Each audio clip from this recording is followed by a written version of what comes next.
Linda Crawford thought she was protecting her perfect neighborhood. 213-year-old twins were just shooting hoops beneath the summer sun. But within minutes, flashing lights filled the street. Police cars blocked the driveway. The boys were yanked from the pavement, hands cuffed like criminals, neighbors whispering, pointing, judging. What Linda didn't know was that the boy's mother, sleeping just 3 blocks away, had appeared on live television that same morning as one of the most feared civil rights attorneys in the nation. And when she arrived barefoot, in her pajamas, everything changed. The studio lights were warm, almost comforting, as Sarah Williams sat perfectly still in the anchor's chair. Her hands were folded in her lap, her shoulders relaxed, her chin lifted with quiet authority. Millions of people were watching her, but Sarah didn't see a crowd. She saw classrooms, living rooms, courtrooms, streets. She saw the faces of people who had been ignored far too long. Justice, she said calmly into the microphone, is not a privilege. It is a right. And too often in this country, communities of color are treated as suspects instead of citizens. Her words weren't loud, but they were sharp. Truth has a way of cutting through noise like a blade. The host nodded, visibly moved, while messages of support flooded the screen at the bottom of the broadcast. Powerful, brilliant, fearless. To the world, Sarah Williams was a civil rights titan, a woman who stood up to systems much bigger than herself. But behind that powerful image lived something even stronger than a mother.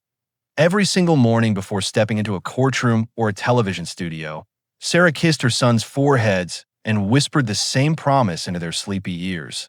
"I will protect you," she told them softly, "even from a world that tries to make you feel unwelcome." The twins, Marcus and Miles, were 13 now, growing into their limbs, growing into a world that didn't always see them as children, but as threats. Still, they were just boys. They joked over cereal, argued about who would make the better NBA player, and begged their mom to let them shoot a few hoops before finishing summer homework. Just for a little while, Marcus had said that morning, "We'll be right there," Miles added, already grabbing the basketball. Sarah smiled. Only the court at the end of the block. And stay together. As they walked out the door, sunlight catching the edges of their laughter, she stood for a second longer, watching them go. A strange ache tugged at her chest, the kind she usually forced herself to ignore. Exhausted from weeks of nonstop work, Sarah finally laid down on her couch, closing her eyes for what she promised would be a short nap. Just a moment of peace. She had no idea that 3 blocks away, her son's innocence was about to be put in handcuffs. Marcus and Malik were just kids, barely teenagers, really. All elbows and knees, wild dreams, and endless energy.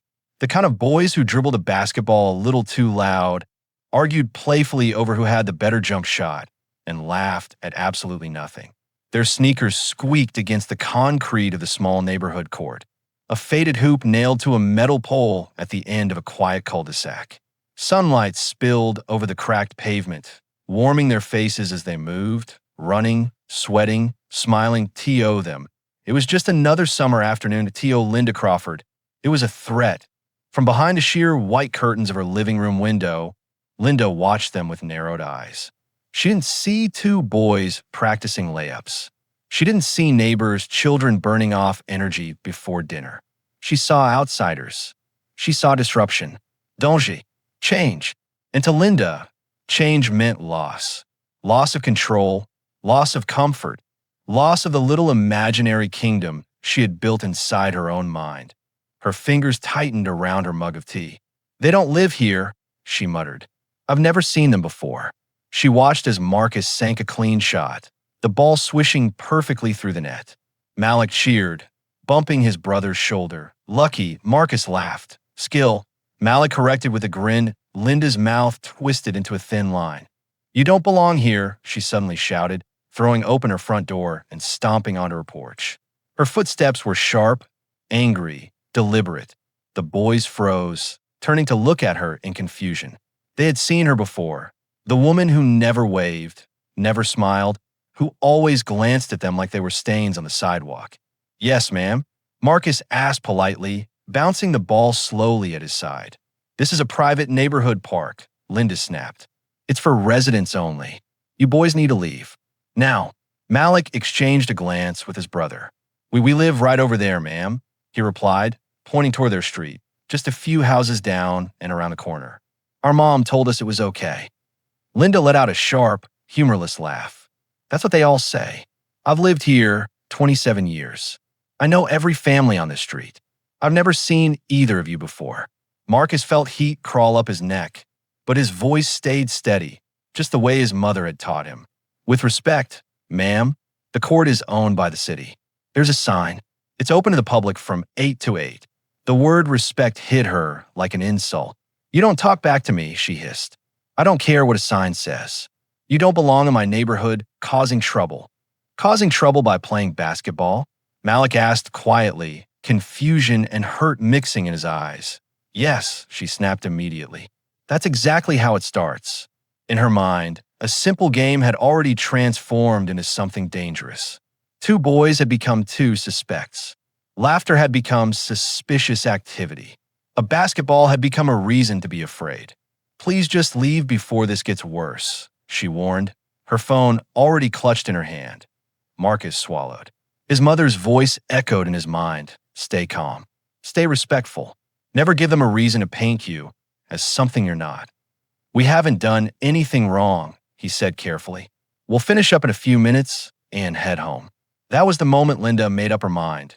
She turned away from them with a dramatic huff and started dialing. Hello? Yes, I need police assistance immediately, she said loudly, stepping back on her porch where she could still see them clearly. There are two suspicious boys trespassing in our neighborhood. I feel threatened. They're refusing to leave. I think they might be armed or planning something. Marcus and Malik stared at her in shock. What? Malik whispered. Armed. Linda shot them a sharp look as if daring them to argue again.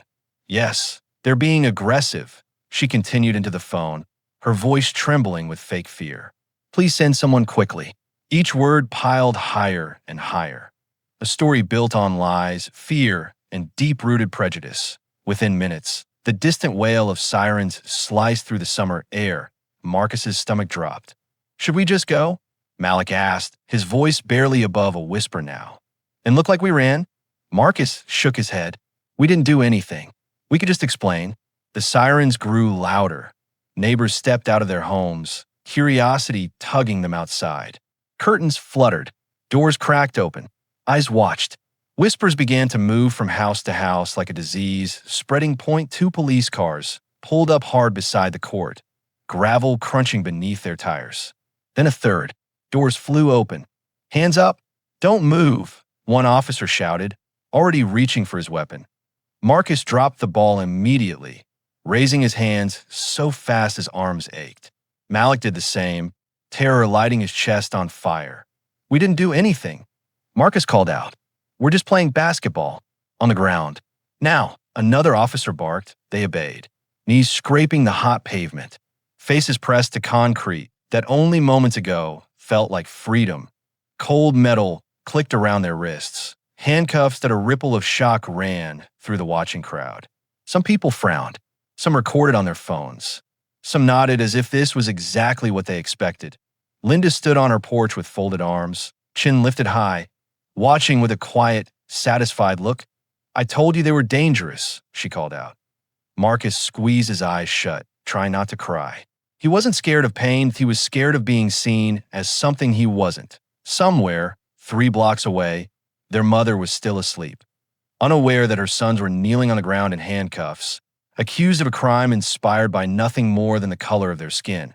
And on a television mounted inside one of the police cars, a news headline flashed silently across the screen. Civil rights attorney Sarah Williams threatens to shake the nation once again.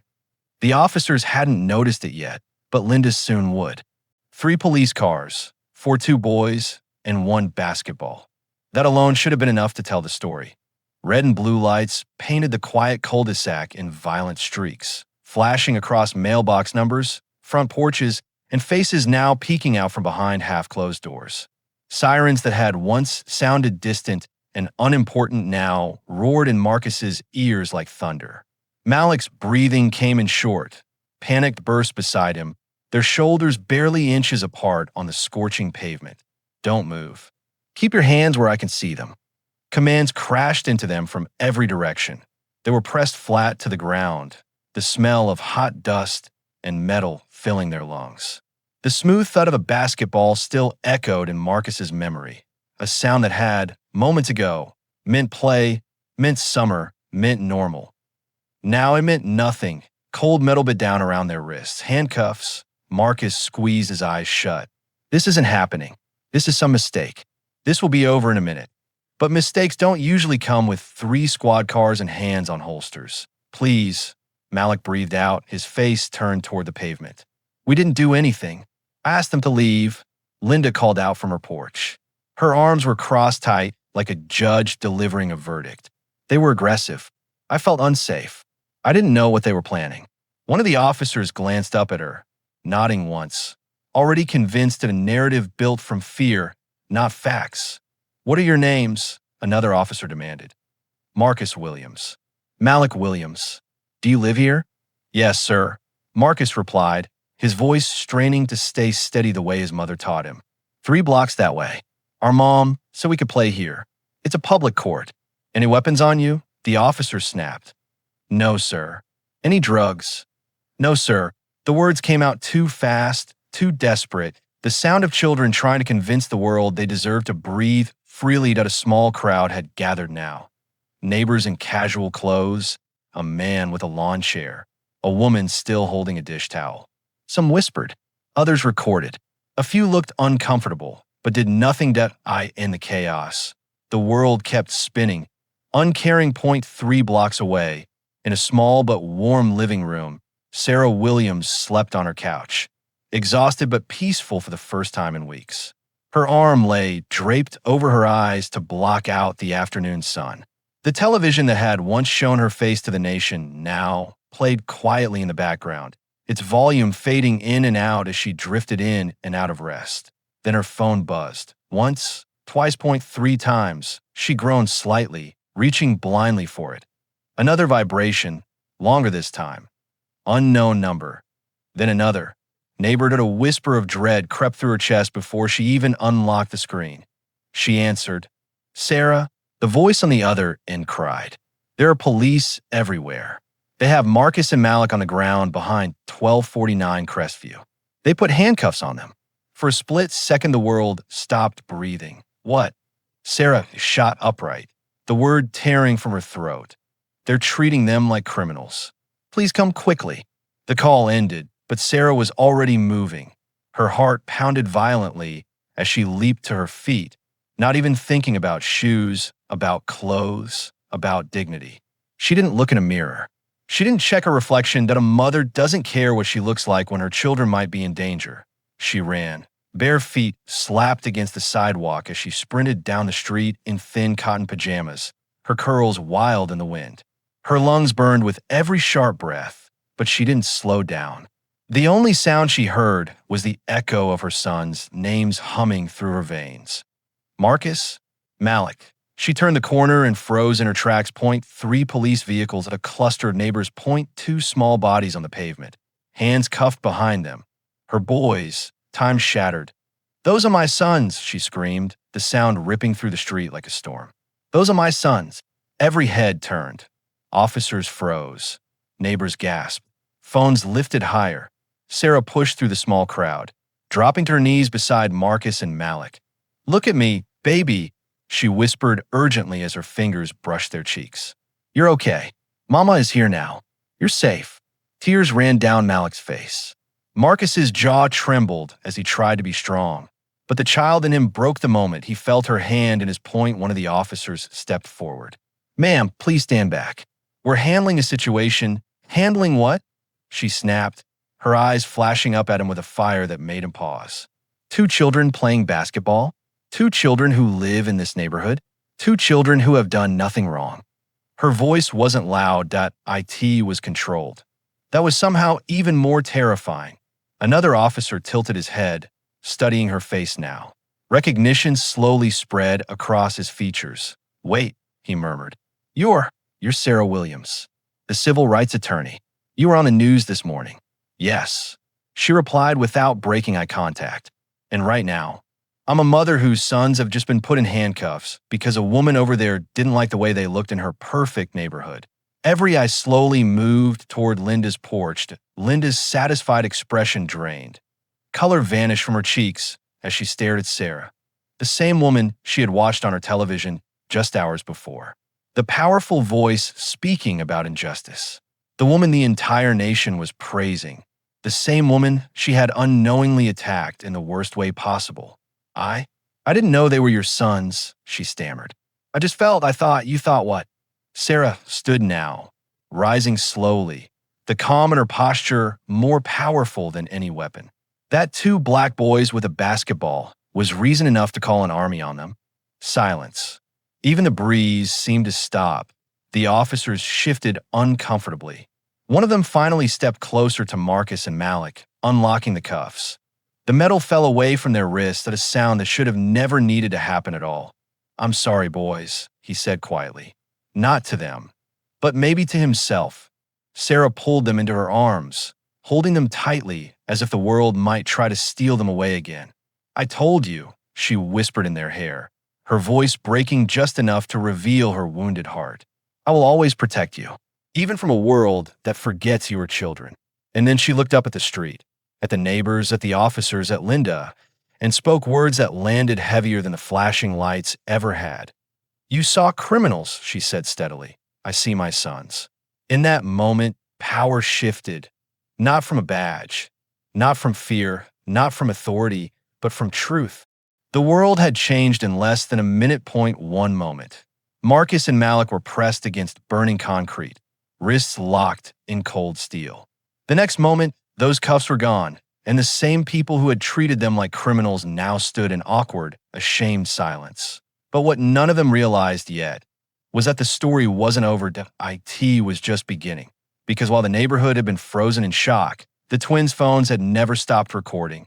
When Linda first stepped on her porch and yelled at them, Marcus had pressed the record button out of instinct, a quiet habit his mother had taught them, not out of fear, but out of wisdom. Document everything. Truth is power. The camera had captured it all, her sharp voice slicing through the summer air. You don't belong here. You people are always causing trouble. I feel threatened. It recorded her dialing the police, her lies pouring out with a trembling drama that wasn't fear, but performance. They're aggressive. They might be armed. Please hurry before someone gets hurt. Then the sirens, then the officers, then the guns drawn far too quickly. Then two boys on the ground for daring to simply exist. And finally, a barefoot woman in pajamas running into the frame, her voice strong enough to silence the street. Those are my sons. Together, the two videos, Marcus's and Malik's, stitched the entire truth into one unbreakable timeline. A story that couldn't be twisted, couldn't be denied. WY the evening, Sarah hadn't even uploaded it herself and a neighbor had. And then another, and another. Within hours, the internet did what the justice system often failed to do. IT listened. The video spread across every platform imaginable. Twitter, Instagram, TikTok, Facebook, YouTube. Millions of views before midnight. Millions of comments filled with anger, heartbreak, and validation from people who had lived the exact same nightmare in different bodies, on different streets. This happened to my son last year. A woman like her called the cops on my brother for riding his bike. I was 12 when this happened to me. No one believed me. They always say it's just one mistake, but it's never just one. And then something even darker surfaced. People started coming forward.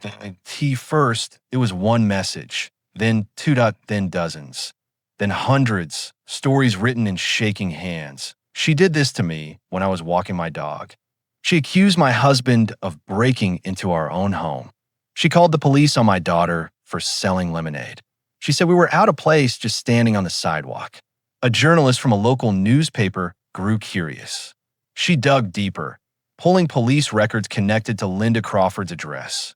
Her heart stopped when she saw the number .47 police calls. 47 times Linda had picked up the phone and told the same story, just with different faces, suspicious person, possible threat, trespassing, aggressive behavior. 47 lives interrupted, 47 families humiliated, 47 moments of unnecessary fear. Some of those encounters ended in handcuffs. Some ended in fines. Point one ended with a young man losing his job after being arrested for disorderly conduct. The charge later dropped, but the shame never erased. Linda hadn't just made a mistake. She had created her own private policing system, fueled by prejudice and protected by years of silence. Until now. And Sarah Williams saw all of it. She sat at her kitchen table late into the night, Marcus and Malik sleeping nearby, their wrists still faintly marked by the cuffs. Newspapers and police reports lay spread before her like pieces of a broken puzzle. 47 calls to 47 victims, 47 silent screams, finally finding a voice. Her eyes burned, not with rage, but with something deeper. Purpose. The next morning, Sarah stood in a building much more familiar than Linda's front porch, the courthouse. But this time, she wasn't representing a client. She was representing an entire community. Reporters crowded steps. Cameras flashed as questions flew at her. Sarah, are you pressing charges? Was this racially motivated? What do you want to happen to Linda Crawford?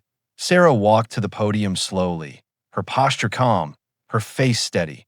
Yesterday, she began, her voice smooth but unbreakable.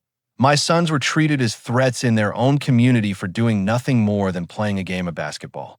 The crowd went silent. But what happened to Marcus and Malik is not new. It is not unique. It is a symptom of something far larger, a system that too often assumes danger based on skin color instead of behavior. She paused, the weight of the moment pressing into every corner. 47 times, this same woman used her phone like a weapon. And every time, the system responded to her voice faster than it ever listens to ours. She glanced down at her sons, standing on either side of her now, shoulders tall, braver than any 13-year-old should ever need to be. I am not here asking for revenge, Sarah continued. I'm not here fueled by anger. I am here seeking accountability, change, justice. That word, justice, echoed through the crowd. I will be filing a civil rights lawsuit against Linda Crawford for harassment, racial profiling, and emotional trauma. But more than that, I will be challenging the police department for blindly responding to bias without question. Because the truth is, there were never criminals on that court, only children. Her words ignited something. Protests began peacefully outside the courthouse. Petitions flooded City Hall. Community meetings were packed. Linda's workplace cut ties with her within days. The neighborhood she worked so hard to protect now looked at her with shame instead of respect. And the police department, they were forced to reevaluate their entire response system to racially motivated calls. New protocols were drafted. Bias training became mandatory. Anonymous reporting lines were restructured. All because two boys chose to play basketball. And because their mother chose truth over silence. Point one afternoon, as Sarah sat on the front steps with Marcus and Malik, the same court, visible at the end of the street, Malik looked up at her quietly. Mom, why did she hate us? Sarah took a slow breath, brushing her fingers through his hair.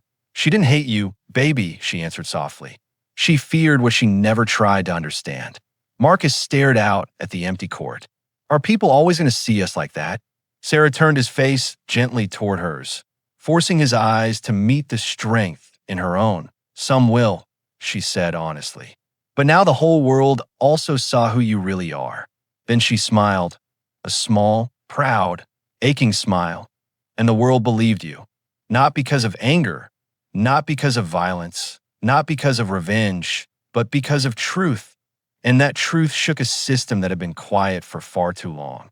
What started as a quiet afternoon of basketball became the spark for a federal civil rights case. Marcus and Malik's names were suddenly everywhere. Not because they had committed a crime, but because they had survived one that never should have happened. Lawyers from across the country reached out. Activists offered support. Families who had stayed silent for years finally stepped forward, their voices trembling but brave. They weren't just telling stories anymore. They were creating a movement. Within a week, Sarah Williams stood before a federal judge, no longer just as a mother protecting her sons, but as an attorney representing dozens of families whose lives have been disturbed, disrupted, and damaged by the same pattern of discrimination. Linda Crawford's 47 police calls multiplied into hundreds of allegations. Neighbors who had been profiled, students followed home, men wrongly searched, young girls accused of stealing for simply walking through the wrong street. The courtroom felt less like a legal space and more like a reckoning. And the police department found itself under a microscope it had avoided for decades. Investigators uncovered body cam footage never reviewed, internal emails that exposed negligence. Officers who had responded to Linda's calls over and over again admitted they had assumed the worst before even stepping out of the car. Even worse, documents began to reveal quiet pressure from the police union to ignore civilian complaints. A culture of silence had been protected, shielded, grown in the dark, until two boys and a basketball pulled it into the light. Sarah's voice echoed again through another courtroom, but this time it felt different. It didn't feel like a fight. It felt like history being rewritten in real time. Change does not arrive politely, she said to a room packed with reporters, lawmakers, and families clinging to hope. It is demanded by the brave, built by the wounded, and fueled by the truth. New laws were drafted. Emergency response reforms were introduced, that a community oversight board was created, placing everyday citizens in charge of reviewing police conduct. Mandatory training was rewritten by leaders who had once been silenced. For the first time, the system was being forced to listen to the very people it had spent years ignoring. And through it all, Marcus and Malik remained just boys. They still argued about the last slice of pizza. They still dribbled the same basketball. They still raced their bikes down the sidewalk. But now, every time that ball hit the pavement, it sounded different. IT no longer echoed like fear, IT echoed like change point one evening, as the sun melted into soft orange behind the same courtware. Everything had happened.